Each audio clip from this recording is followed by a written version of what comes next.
It's 8 seconds of pure chaos. 8 seconds of a fight for power between a man and a beast. At this point, 25-year-old Mason Lowe had died. No one has ever died while riding a bull professionally at the National Western Stock Show in Denver in 118 years, until 2019. In rodeo, people did die sometimes.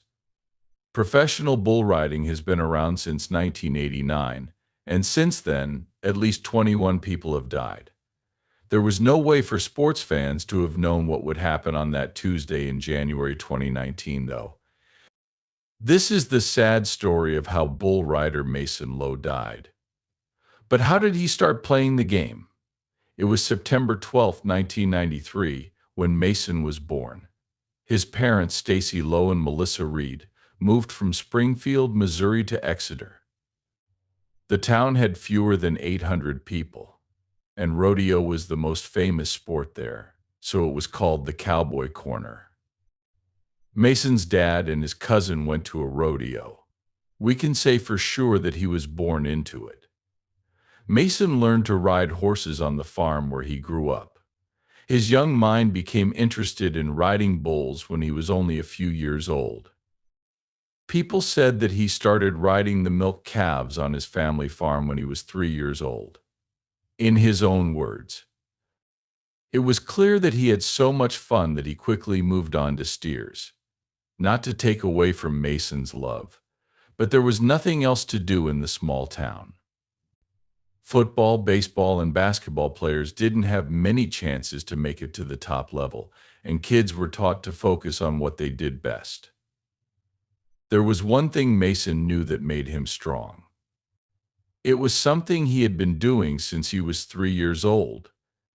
As a child, he started to watch professional bull riding and even called Chris Shivers his hero. He became a professional bull rider in 1997 and won the World Championship for professional bull riders twice, in 2000 and 2003. Mason became interested in junior rodeos, as you might expect. He was so good that he skipped high school rodeos and started riding bulls as a hobby when he was 15. Mason was competing all over the Midwest. It was pretty clear that Mason had moved so fast because he was so skilled. It was something he talked about a lot. He said he skipped high school and sometimes felt bad about not taking part in high school. He thought that the amateur events had made him more ready for the professional tours, though. He became a professional at age 18 and quickly became one of the best talents in the sport. Thought of as a bull rider who would not enjoy himself if he did not push himself to the limit. That report said Mason went after the craziest and most disgusting bulls he could find. He participated in his first professional bull riders event in Arkansas in 2011. In 2015, he became a full-time rider on the highest level of the Professional Bull Riders Tour and qualified for 3 straight Professional Bull Riders World Finals. He was named number 164 among world bull riders at the end of his first season. Mason told them he was having the best year of his life on tour, saying, "That's pretty cool. I've been going with the flow because it's been like a dream." He got a small injury in the summer of this year and had to deal with a wrist injury between seasons. At the start of his second season, he was seen as one of the most skilled up-and-coming riders who could compete with the pros, and they were right. Mason couldn't fight over the winter because he was in California to avoid getting hurt. Later, he came back in February 2017 at the Sprint Center in Missouri, which is his home state. He was ranked 12th in the world at this point. After that, he went back to Springfield for the yearly Professional Bull Riders event held near his home. Mason was ranked 14th at the end of that race. Mason was only the second rider in Iron Cowboy history to finish a ride on smooth operator in competition. He did it at the A-Tan-DT Stadium in Arlington, Texas, and got 90 points and 75 points, putting him in 9th place in the world ranks. But in early June, he hurt himself slightly on a finished ride. He had to walk for a while, but it didn't get in the way of his competition plans. He shocked everyone by winning his next ride with another 8-second stay in the 2-round competition at the 14th J.W. Hart Professional Bull Riders Challenge. This shows how good he is. He moved up to 11th in the world with this, and by the end of the season, he had won more than $100,000. But things were not what they seemed. It was even worse for Mason by the start of the next season. He had to bring his A-game back since he was now 14th on the board. It was clear that he was very focused on getting to the top and making sure his family was taken care of. He said, "For me, it's like a big rock show on wheels with bull riding added on." That kind of talk shows how much he loved his family in this sport. But Mason missed the chance to make it 4 times after failing to qualify in 2018. He had already made it to the Professional Bull Riders World Finals 3 times from 2015 to 2017. When January 2019 came around, it was time to get better. He also planned to go to the National Western Stock Show in Denver. At the Denver Coliseum, this was an event on the Professional Bull Riders Velocity Tour. Before it changed its name, it was called the Denver Western Stock Show. There are 30 rodeos, 11 horse shows, and many other events at this extravaganza, which is only a couple of miles from the center of Denver. When I went to the stock show, I learned a lot about Western society and how important farming and ranching are. This is the reason why over 700,000 people come to the show every winter from the city. Since the first show in 1906, some people go every year as if it were a journey. Since it began more than 100 years ago, this event has been a place where farmers and ranchers of all generations get together with old friends, learn about new farming and livestock methods, and do business. The games and challenges were just a way to bring people together and make them feel like they were part of a community. This is why, in the 113 years that the event's bull riding has been going on until January 15, 2019, there has never been a report of a death. That 8-second span of chaos was what it took to be good at bull riding. The rider had to sit on top of 1,500 pounds of burning muscle and hold the bull's rope with only one hand. When the bull's shoulder breaks through the gate's plane and leaves the chute, the timer starts. The person riding the bull can't hold on to anything or use their free hand for support while they're still on it.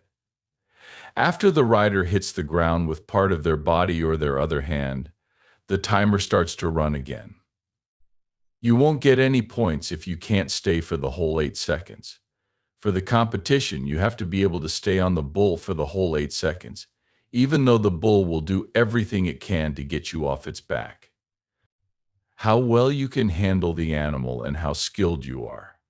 Mason went to the stock show ranked 18th in the world, but that drop in the rankings wasn't going to change how well he did.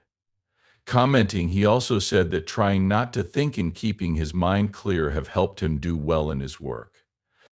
He also said that when he was in the chute with the bull before the gate opened and the ride started, this state of mind was very important.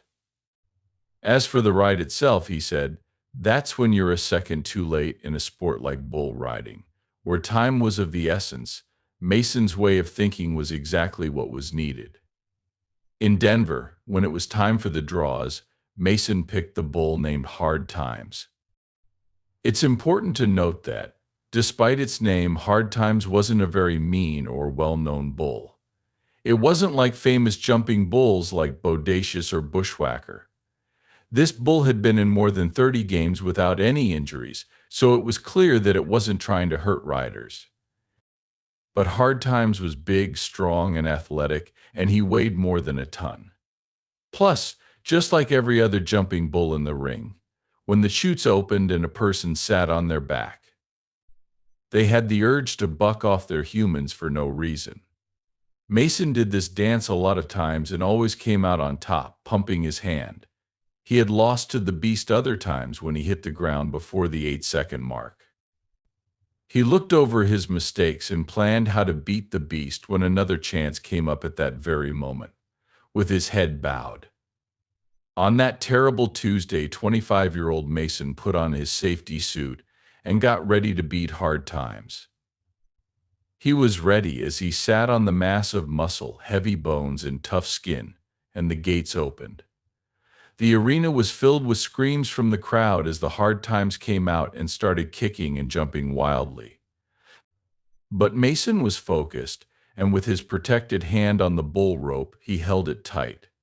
Even though this was his third rodeo, he felt the same raw feeling every time a new match started. Every second felt like an hour as the huge hard times kept shaking and moving under him. People in the crowd were so excited about the fight between him and the bull that they were almost yelling. Mason and Hard Times didn't care if the noise was cheers or jeers. They were locked in a fight to see who was stronger. As the second went on, Hard Times jerked violently with a tough buck. Mason was thrown through the air by the pound of muscle. He tried to grab some hair while he was in the air, but his hand didn't feel anything. It was too bad that Hard Times was still fighting. He tried to stay on top, but the bull pulled him down. As the bull's hooves hit the ground, he hit his chest with its left hind hoof because he wasn't covered. At first, everyone in the crowd was screaming their heads off. Now, everything had changed so quickly that they couldn't believe it. Everyone was shocked when a happy moment went bad all of a sudden. Mason got up and tried to walk, but his leg gave out after only a few steps and fell down in a heap. Everyone became scared. There was no history of this. Mason was lying still, and other riders ran to get him off the arena and to the hospital right away. Someone who saw it said it looked like he had it under control, but he got bucked off at the last second. He stood up, stumbled toward the door, and then fell down. Things got pretty bad. Mason was taken to Denver Health right away, but he died on Tuesday of a major heart attack there. USA Today says the damage includes a heart valve and artery. Fans couldn't believe what they heard when it came out. Mason was sitting on Hard Times and getting ready to leave the chutes when they last saw him a few hours ago. It seemed impossible that the news of his death could be true, but it was. A formal statement was made by Sean Gleason, CEO of the Professional Bull Riders. We are all very sad about Mason's death. Our sympathy, prayers, and thoughts are with his family and wife Abby. We're focused on making them feel better and being there for them during this very hard time right now. It was true that Mason Lowe had died. He was left by his family, brand new wife Abby, their dog, Gator, and dog. No one could have been ready for the loss of such a bright star. The tragedy was terrible. This comment was made by even Paul Andrews, who is the president and CEO of the National Western Stock Show. Our whole rodeo family and everyone in the stock show world is sad about bull rider Mason Lowe's death. Our thoughts and hearts are with the Lowe family, his fellow bull riders, and the Professional Bull Riders group as a whole. In honor of Mason, the National Western Stock Show and the Professional Bull Riders will hold events tonight. Everyone who was in the competition that Mason was in had to wear a special patch to remember him because it was the next day. Gleason talked about this sign of respect. We are first helping Mason's family deal with his death, which is very sad, and then we are helping his boys in Denver, who are getting ready to keep going, strap in, and fight tonight. It was really sad how this story ended. One of Mason's friends, Austin Shirley, said this about the man who died. Hell, he was a cowboy, the cowboy. He knew how to rope, ride, and cover any bull. Even after he became famous, he never forgot where he came from. He also said that as a friend, he was a great person all around. You were happy to be friends with this great guy. It hurts everyone in the rodeo world, whether they met him once or saw him every day. Another voice said something about Mason's personality, saying that even after the young rider's career took off, he still went back to Southwest Missouri to participate in rodeos and teach young cowboys how to do their job. People in Mason's beloved neighborhood were going to have a hard time stepping into his shoes. Reports say that Mason's neighborhood was having a hard time with the rider's death and was helping his family. As someone put it, the bull hard times would never end in the professional bull rider scene because the animal did nothing wrong and didn't mean to do harm, according to league officials. Even though accidents are common in bull riding, it's important to remember that deaths are very rare. Mason was only the third professional bull rider to be killed on the job since the organization began in 1992. Glenn Keeley, another bull rider, died at an event in Albuquerque, and Gilliard Antonio passed away in Brazil last year. They were both thrown off their bulls and stomped on. When bull rider Lane Frost died at the Cheyenne Frontier Days in 1989, it changed how people thought about safety. Frost died in the 1994 biopic 8 seconds after being hit in the back by a bull's horn, which broke several ribs and cut an artery. Cody Lambert, his traveling partner and the founder of the Professional Bull Riders Group, made a safety vest that all riders now wear after he died.